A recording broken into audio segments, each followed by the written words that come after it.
नमस्कार, नंद केसरी न्यूज में आपका स्वागत है। मैं हूं दीपक दिलेर। प्रस्तुत है आज के मुख्य खबर। ग्वालियर से पिछड़ा वर्ग एवं अल्पसंख्यक कल्याण मंत्री कृष्णा गौर ग्वालियर दौरे पर पहुंची। इस दौरान मंत्री कृष्णा गौर ने शासकीय पिछड़ा वर्ग कन्या छात्रावास और बालक छात्रावास का औचक निरीक्षण किया। ग्वालियर के शारदा विहार स्थित कन्या छात्रावास पर पहुंचकर मंत्री कृष्णा गौर ने छात्राओं को अपने हाथ से पहले माला पहनाई, फिर उनसे बातचीत कर छात्रावास से जुड़ी हुई परेशानियों को पूछा। औचक निरीक्षण के दौरान मंत्री कृष्णा गौर को छात्रावास में साफ सफाई की व्यवस्था बहुत ही खराब मिली। इसके साथ ही छात्रावास की लंबे समय से पुताई न होने पर भी उन्होंने नाराजगी जाहिर की। मंत्री ने जब हरावली स्थित ओबीसी बालक छात्रावास का निरीक्षण किया तो वे हैरान रह गयी। मंत्री को छात्रावास के हर कमरे में गंदगी के साथ गैस चूल्हा मिला। छात्र खुद ही हर रोज खाना बनाने को मजबूर नजर आए। मंत्री कृष्णा गौर ने तत्काल मौके पर मौजूद विभाग के अधिकारियों को फटकार लगाते हुए कहा कि तत्काल कन्या छात्रावास और बालक छात्रावास में मैथ संचालन की व्यवस्था की जाए, साथ ही छात्र छात्राओं के पढ़ाई के लिए लाइब्रेरी की सुविधा जल्द शुरू की जाए। गौरतलब है कि पिछड़ा वर्ग एवं अल्पसंख्यक कल्याण मंत्री कृष्णा गौर मंत्री बनने के बाद पहली बार ग्वालियर दौरे पर आई हुई थी। ओबीसी वर्ग के छात्र छात्राओं को बेहतर सुविधा और शिक्षा उपलब्ध हो सके, इसको लेकर उन्होंने औचक निरीक्षण कर अधिकारियों को फटकार लगाते हुए व्यवस्थाओं को मजबूत करने के निर्देश दिए हैं। आइए देखते हैं ये रिपोर्ट।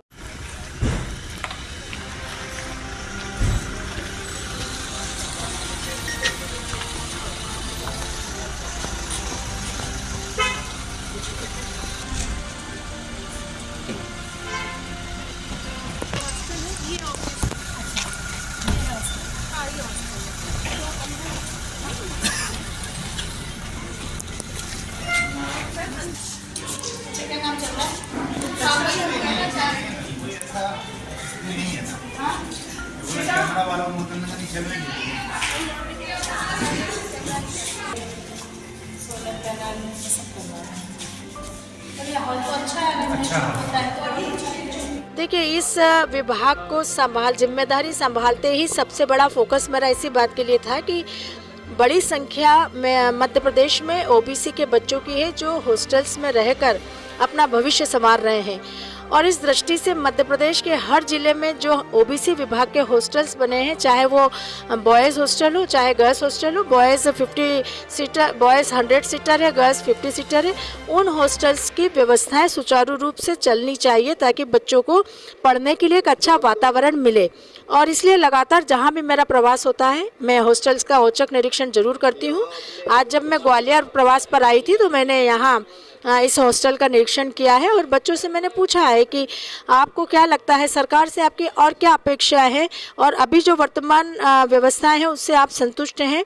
अधिकांश बच्चे ये कह रहे हैं कि हमको मेस की आवश्यकता है, हमें वाईफाई चाहिए, साथ ही साथ हमारे हर हॉस्टल्स में ई लाइब्रेरी चाहिए, जिम की व्यवस्था होनी चाहिए। और हमने तय किया कि हर हॉस्टल्स में हम 5 चीज़ें अनिवार्य रूप से उपलब्ध कराएंगे, जिसमें मेस की सुविधा हो, वाईफाई की सुविधा हो, हर हॉस्टल्स पर सोलर पैनल, रूफटॉप पर सोलर पैनल लगे, साथ ही साथ ई लाइब्रेरी और जिम की व्यवस्था अनिवार्य रूप से हो।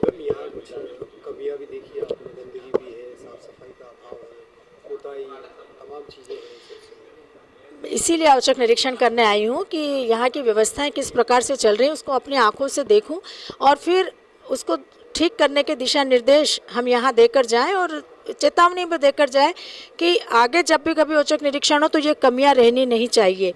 और चूँकि अब विभाग मुझे मिला है, अभी मुझे 2 महीने भी नहीं हुए हैं, लेकिन मेरी कोशिश यही है कि अपने विभाग के इस प्रकल्प को जो हॉस्टल्स के माध्यम से ओबीसी बच्चों का भविष्य संवारने का काम कर रहे हैं उसमें मैं कोई कोताही बर्दाश्त नहीं करूँगी। यार, प्रवास के दौरान मैंने औचक निरीक्षण यहाँ पर पोस्ट मैट्रिक गर्ल्स और बॉयज़ हॉस्टल का किया है और बच्चों से मैंने पूछा है कि आपकी क्या रिक्वायरमेंट है, आप सरकार से और क्या अपेक्षा करते हैं, और वर्तमान में जो व्यवस्थाएं आपको दी जा रही है उसमें कोई कमी हो तो आप हमको बताएं। मैंने स्वयं यहाँ निरीक्षण करके ये महसूस किया कि हर बच्चे के कमरे में खाना बनाने की सामग्री रखी हुई है। कोई भी दुर्घटना, गैस का सिलेंडर, इंडक्शन होने की वजह से कोई भी दुर्घटना भविष्य में हो सकती है। इस दृष्टि से बच्चों की मांग भी है कि यहाँ मेस होना चाहिए, वाईफाई की सुविधा होनी चाहिए, यहाँ पर सोलर पैनल हर हॉस्टल में होना चाहिए, ई लाइब्रेरी की व्यवस्था होना चाहिए, जिम की व्यवस्था। और ये 5 प्राथमिकताएं मैंने तय की है कि मध्य प्रदेश के प्रत्येक, चाहे बॉयज़ हॉस्टल हो चाहे गर्ल्स हॉस्टल, प्रत्येक हॉस्टल में, जबकि हर जिले में हमारे हॉस्टल है, हमारे ओबीसी के बच्चों को ये सुविधाएं उपलब्ध कराने का काम तत्काल सरकार करेगी। आज के समाचारों में इतना ही। कल हम फिर हाजिर होंगे, तब तक के लिए मैं इजाजत दीजिए। नमस्कार।